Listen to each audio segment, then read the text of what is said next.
Hi guys, this is Andrew with rockclass101.com, and in this week's ukulele lesson, Mika's going to be teaching you how to play House at Pooh Corner.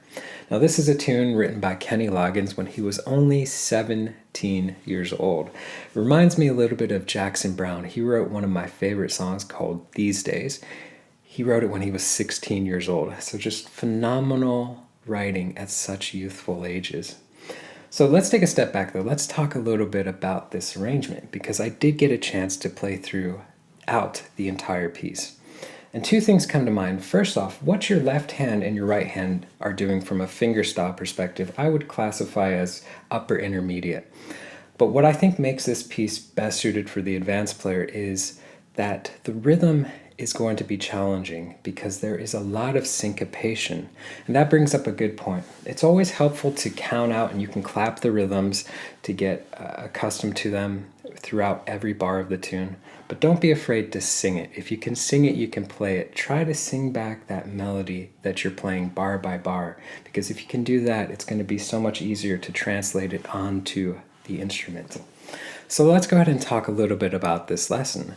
So in this video, Mika's going to be teaching you the first half of the tune. If you want to watch the lesson for the second half, you can do so by clicking this link right here, or going to the site rockclass101.com, doing a search for the song's name.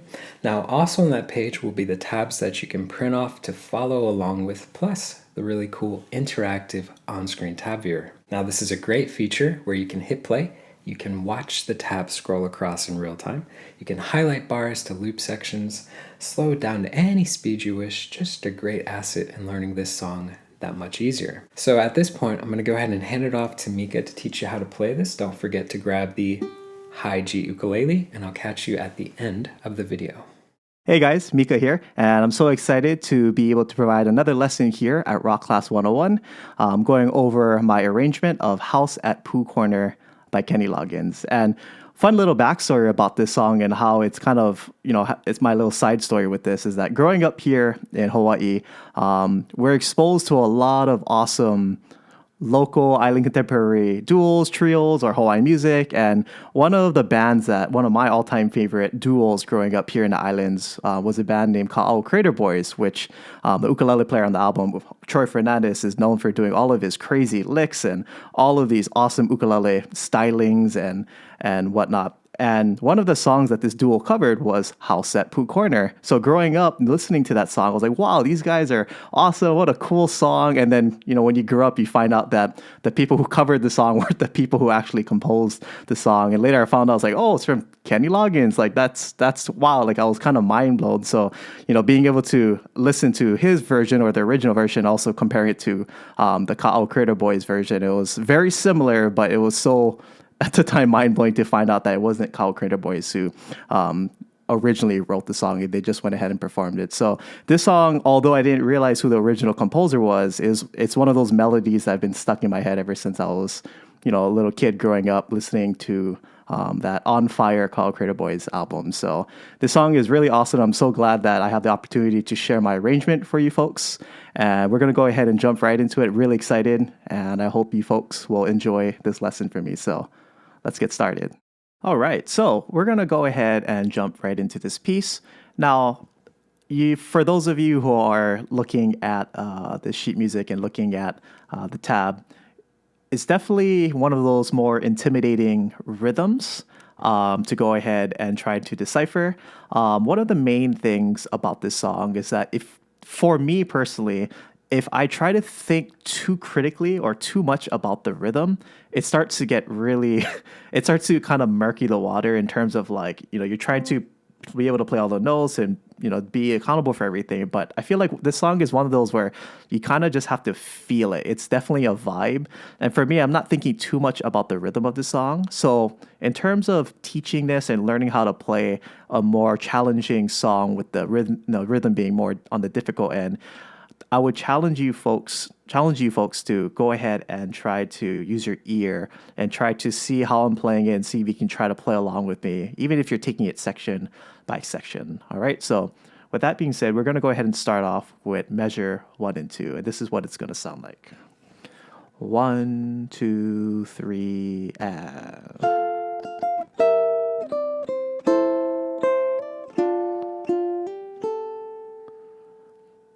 Okay, so we're going to go ahead and start off with going through the notes. We're going to go ahead and bar the 5th fret with our index finger, and then we're going to drop our pinky on the 8th fret. We're going to go ahead and use our fingerstyle setup. So for me, I love to use my middle finger on the A string, index on the pointer, and then my thumb will handle the top 2 strings. I like to do a lot of alternating and switching strings and all that kind of fun stuff. But for this lesson, we're going to go ahead and use that kind of fingerstyle setup. So we're going to go ahead and pluck that 5, 5, 8 together. And I'm going to go ahead and play the notes a few times. That way you can kind of hear what the rhythm sounds like. But essentially, it's going to sound like this. And we're going to jump into this kind of G7 shape right here on the 7th fret. So ring finger 7th fret, index 6th fret E string, and the middle finger on the 7th fret C string. And you want to land into that chord. So it's going to sound like this. And you do that a few times.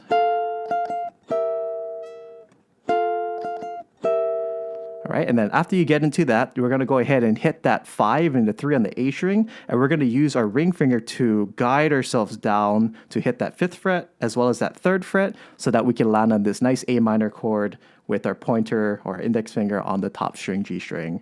And we can go ahead and pluck the G, E, and A strings like that. So it's going to be just like this put together, and walk down with that ring finger. So as you can see, I use that to walk down. That way I can be nicely set up for that A minor chord right there, okay? And right, one more time. And now after we land on that A minor chord, we're going to hold it pretty much for like a quarter note, like that. And then we're going to go ahead and hammer on from 3 to 5 using our pinky, like that. And then we have to quickly jump into this D minor chord. For me, I'm very used to holding the D minor chord in this fashion where I'm bending my middle finger on the top 2 strings, 2nd fret, and then my index on the 1st fret. But in terms of like what you actually have to hold, you really only have to be accountable for holding it like this. So whatever is easier in terms of getting from this transition to this. So you could go like this, or for me, I'm very used to just kind of holding D minor like that from muscle memory. So you can go like that. All right, so putting just that 2nd fret, that 2nd measure, just like that. And then we're gonna go ahead and after that, you're gonna go ahead and hammer on with your ring finger.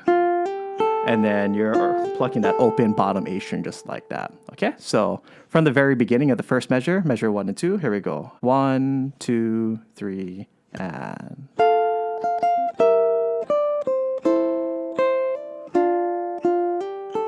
All right, one more time. 1, 2, 3, and...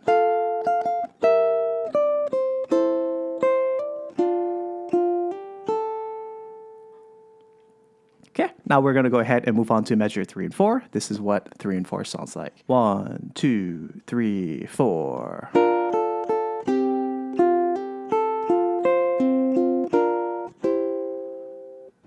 Okay, so we're going to go ahead and start off with that measure 3 into that B flat chord where we're going to have the index hit the bottom 2 strings like this on the 1st fret and have your middle finger hit that 2nd fret C string. Go ahead and pluck that together. Now, a little tricky kind of technique right here is to hit that 0, 0. For me, I love to hold on to these notes so these 2 notes or these 2 strings in the middle can keep on ringing while I'm plucking the melody on the A string. So what you want to do is that if you're able to, you want to go ahead and unbend your index finger so that you're still holding the pressure down on your index and your middle finger, but you're also letting go so that you can activate those 2 zeros on the bottom. So just like this. So even though I'm plucking that 2 zeros on the bottom, you can still hear, even though I'm unbending it, you can still hear it.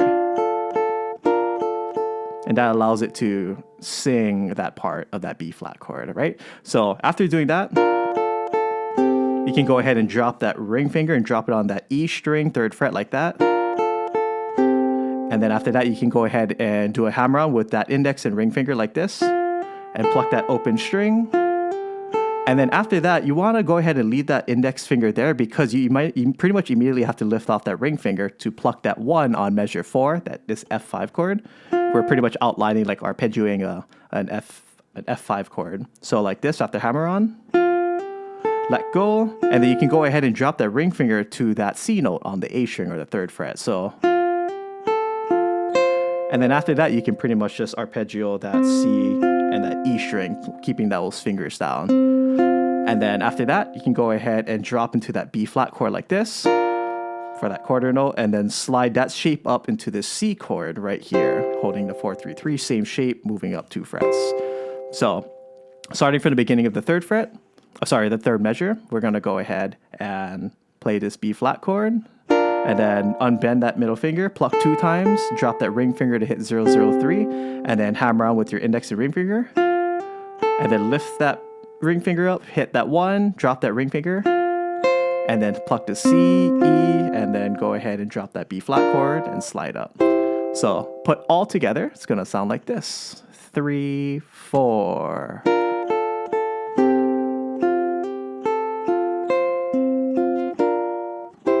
One more time. 3, 4.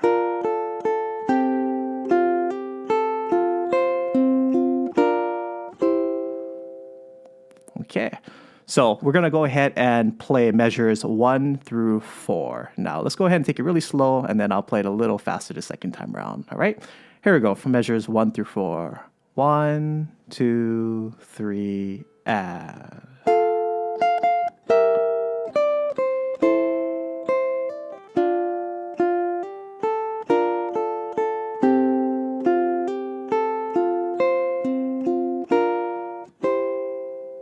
And I'm going to go ahead and play it a little faster, a little more up to speed now, putting it all together. Measures 1 to 4, here we go. 1, 2, 3, and...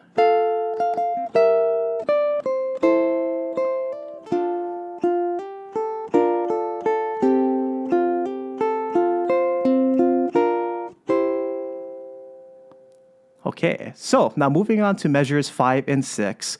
Thankfully, about 90% of all the notes is literally pretty much like copy and pasted from measures 1 and 2. Measures 5 and 6 is pretty much exactly the same. So if I play measure 5, it's going to sound exactly like measure 1. And...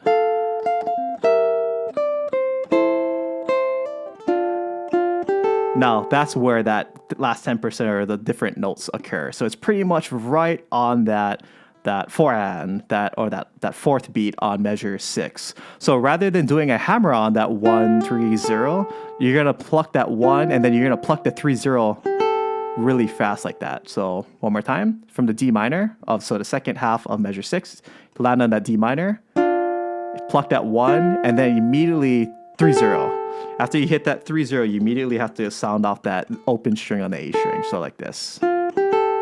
So from the D minor, and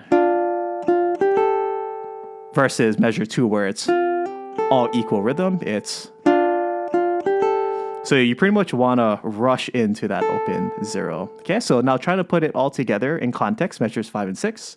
Here we go. 1, 2, 3, and...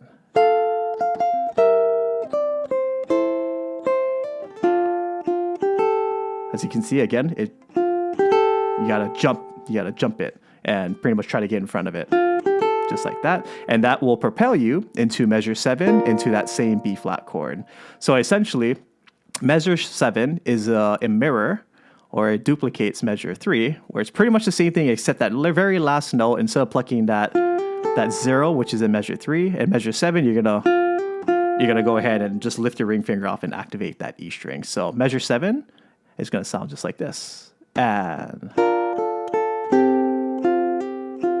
just like that, pretty much completing like that cadence. So putting together measure 7 and 8, it's going to sound like this. 1, 2, 3, and...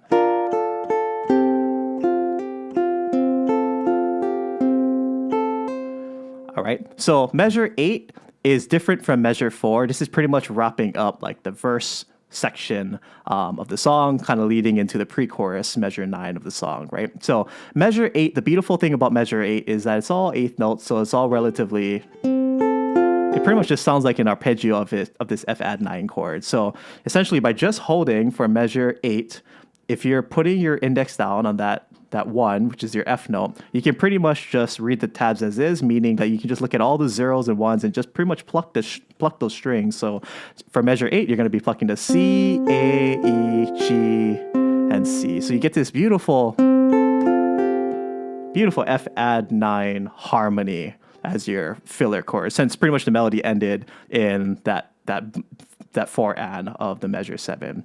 And then after that, you got to go ahead. This is like the pickup into your measure 9 for the pre-chorus. That's 0, 3 hammer on. Okay, so one last time, measure 7 and 8. And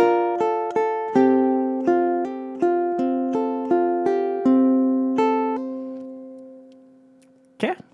We're going to go ahead before we move on to the pre-chorus. We're going to wrap up this verse section, and I'm going to go ahead and play measures 1 through 8 a little slower, and then I'll play it again a little faster, closer to the actual speed of the song. All right? So let's go ahead and try to put everything together. 1, 2, 3, and...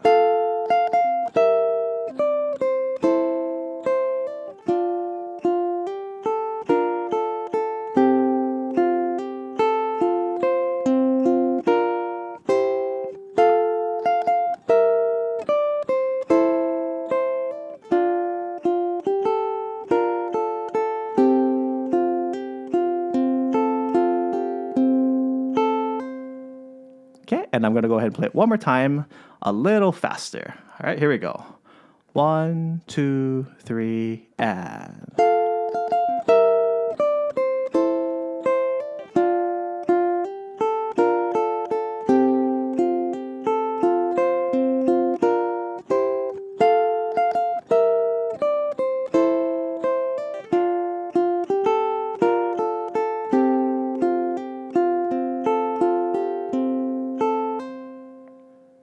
All right, man, song. I love this song. It's such a vibe. It just sounds so good. Everything it's a really nice song. So with that, we can go ahead and move on into the pre-chorus. It's only 4 measures, but we're going to move on to the pre-chorus. So we're going to go ahead and take a look at measure 9 and 10. So let me go ahead and sample that for you folks. All right, here we go. 1, 2, 3, and...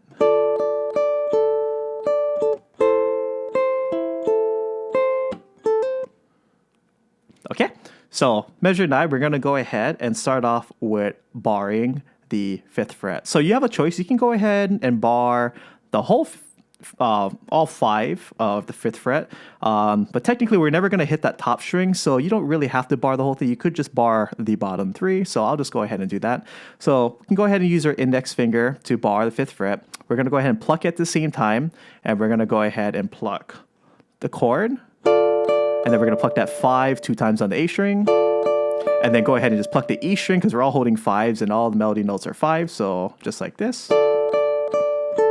Hold that quarter note there and then go right to the A string and then pluck that E string again. So all the 5s are going to sound just like this. And one more time. And... So as you can see, when you hit that E string, you hold it a little longer because it's a quarter note versus everything else is the 8th note, all right?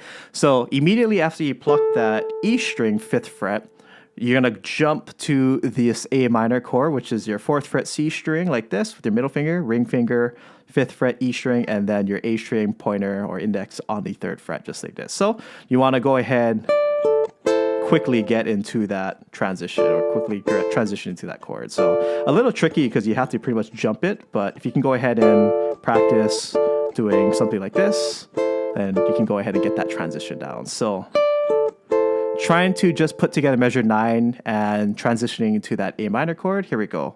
1, 2, 3, and just like that. Okay, and then now moving on. We can go ahead and hold that chord, and then we're going to go ahead and if you see the 3, 4, 5, and then even the 3 afterwards, thankfully, this is all a part of the chord. So really all you have to do is pluck the string that those numbers are attached to because those numbers are all a part of this chord. So you can just maintain this chord and then play the rhythm. So after you pluck this, then you can go ahead and hold it for a quarter note.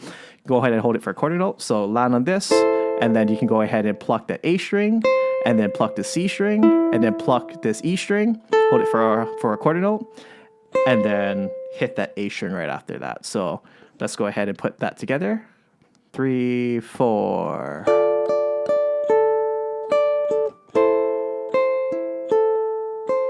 Just like that. Okay, one more time. 3, 4.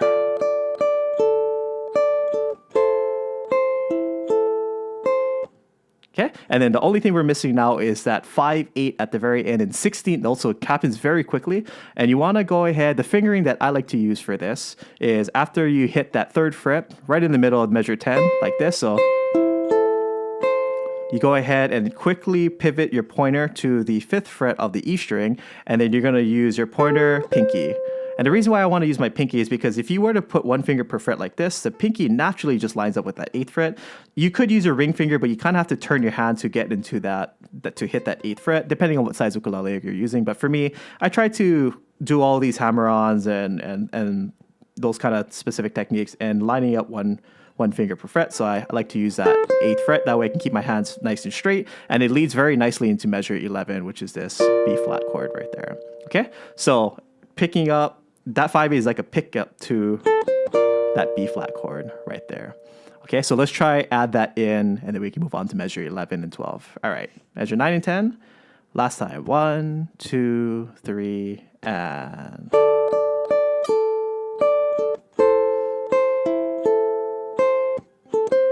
Okay, just like that. So that transition is fairly tricky because you have to play 16 notes and land right on that downbeat on that B flat chord measure 11. So just like that. So moving on to measure 11, 12, before I get into details, let me go ahead and just sample it for you guys so you folks know what it sounds like. So measures 11 and 12, here we go. 1, 2, 3, and...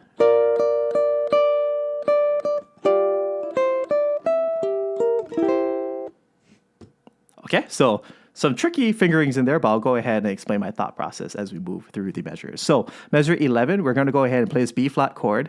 We're going to go ahead and bar. You can either, again, bar. Sometimes you'll see me barring the whole 5th fret, or you can bar just the bottom 3 strings. It doesn't really matter because you're never going to be hitting the top string. For me, my muscle memory just has me, barring the whole 5th fret, putting my middle finger down, but totally possible to go ahead and just play it like this. So either way, it'll work out. But you want to bar the 5th fret and put your middle finger down on that 6th fret, E string. So you're going to go ahead and pluck that, and then you're going to pluck that 5th fret a lot of times, but you want to just pay close attention to the rhythm where they're all 8th notes. So, and then this is a quarter note, so you just hold it a little longer.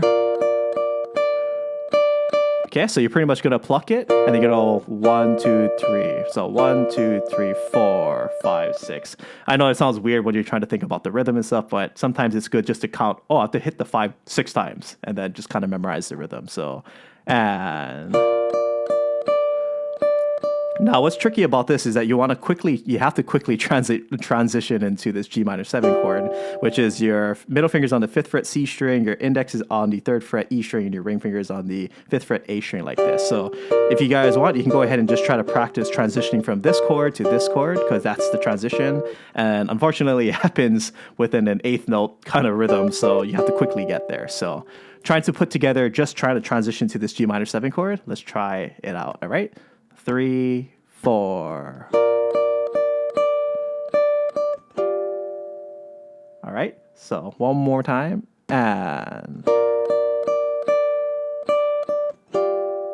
Okay, now after that, moving on to measure 12, you want to go ahead, you want to drop your pointer because your index is right here on that 3rd fret, so you can just drop it to the bottom, and then you can do this. So hit that 3rd fret, use your ring finger to hit the 5th fret right here.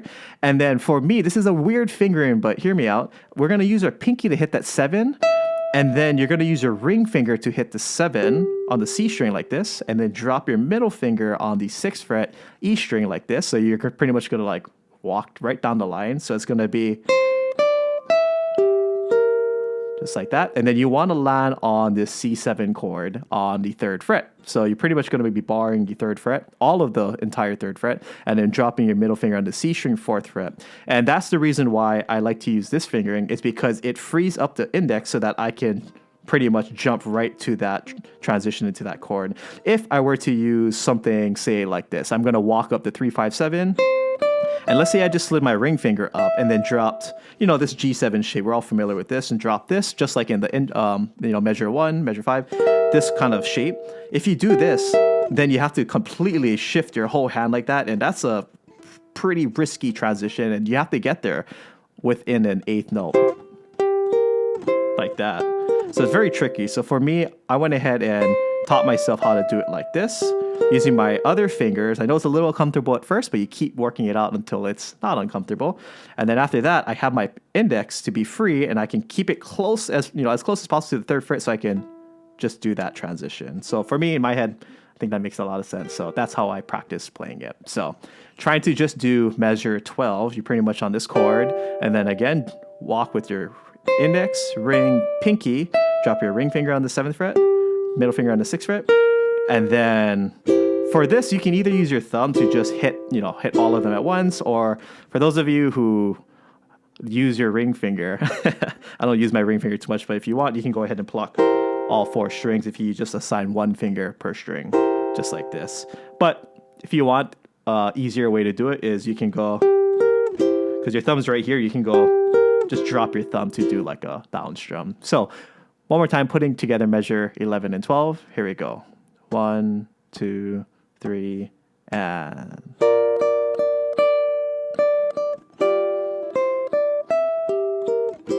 just like that.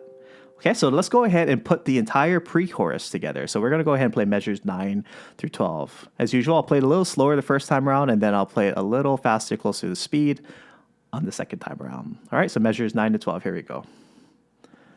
1, 2, 3, and...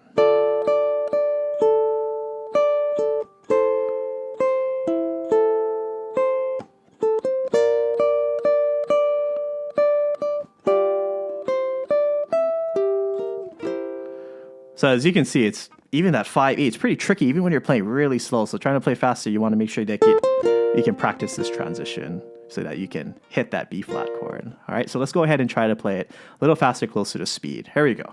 Measures 9 to 12. 1, 2, 3, and...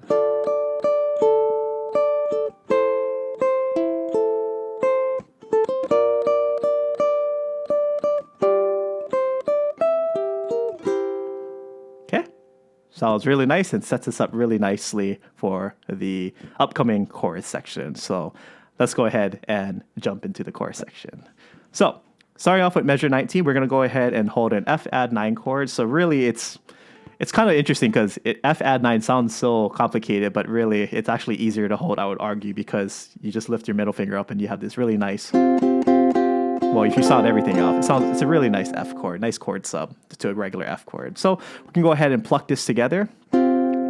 So, and then pluck the open A string like that. And then we're going to go ahead and transition that index to the top string like this, 2nd fret, and drop our ring finger on the 3rd fret. And you only want to sound off the A string, the E string, and the G string, just like this, okay? So it's going to be...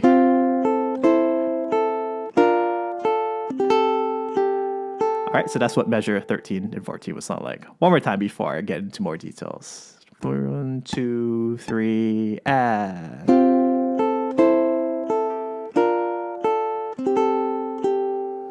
Okay, so like I was saying, so start off with hitting that F add 9, hit that 0, transition into this A minor with this C note right here. So hit the G, E, A, lift that ring finger, drop into this G minor 7 chord right here. So kind of same thing like the B flat shape that we were holding earlier.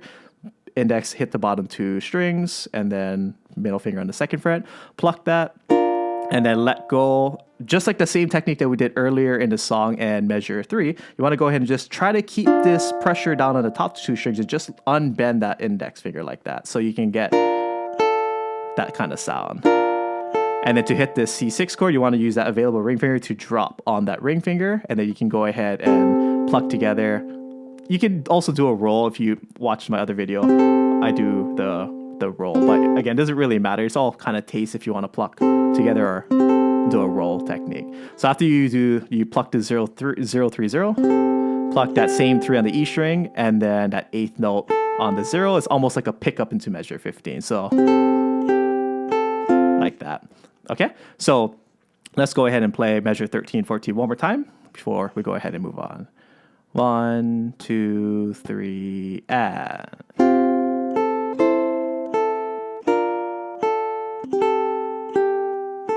and to measure 15. What I like rhythmically about measure 13 and measure 14 is that if we take a look at the rhythm, it's like all the melody notes are on the upbeat, so it feels very like you're in the air and you're just kind of floating through this chorus part.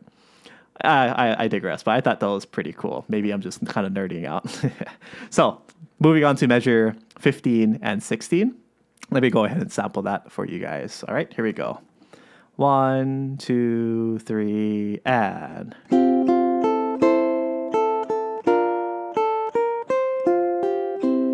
All right, really nice. Okay, so starting with measure 15, same F add 9 chord just like that. Now we can go ahead, and these are eighth notes, so we can go ahead, pluck the chord together, and then pluck that 1 just like this. And then immediately go to that 0 on the bottom, just like that. And then we want to go into that same A minor chord with the index on the top string, second fret, and the ring finger holding that C note, third fret, like that. And then eighth notes on those zeros, and then immediately into that G minor 7. And then for this, you can do a few things. You can go ahead and let go of the chord to hit the 0, 1, 3, or you can go ahead and, this is a lot harder to do, but if you want to go ahead and keep these notes ringing so it sounds a little more melodic, you just kind of do that technique that I showed earlier where you want to unbend your index.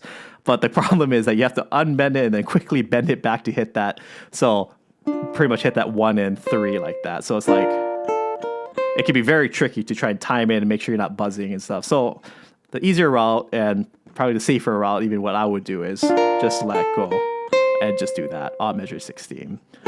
And then after that, you can go ahead and drop your index on that first fret E string to hit that 1, pluck the open top string 0 like this, and then let go of this, and then you can just pluck the bottom 3 strings to sound off that C chord. All right, so one more time, measures 15 to 16. 1, 2, 3, and.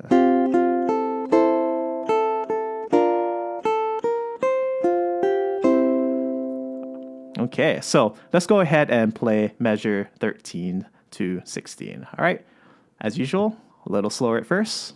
1, 2, 3, and.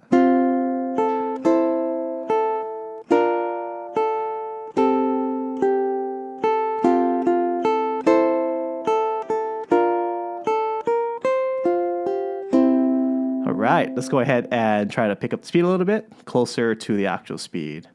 1, 2, 3, and.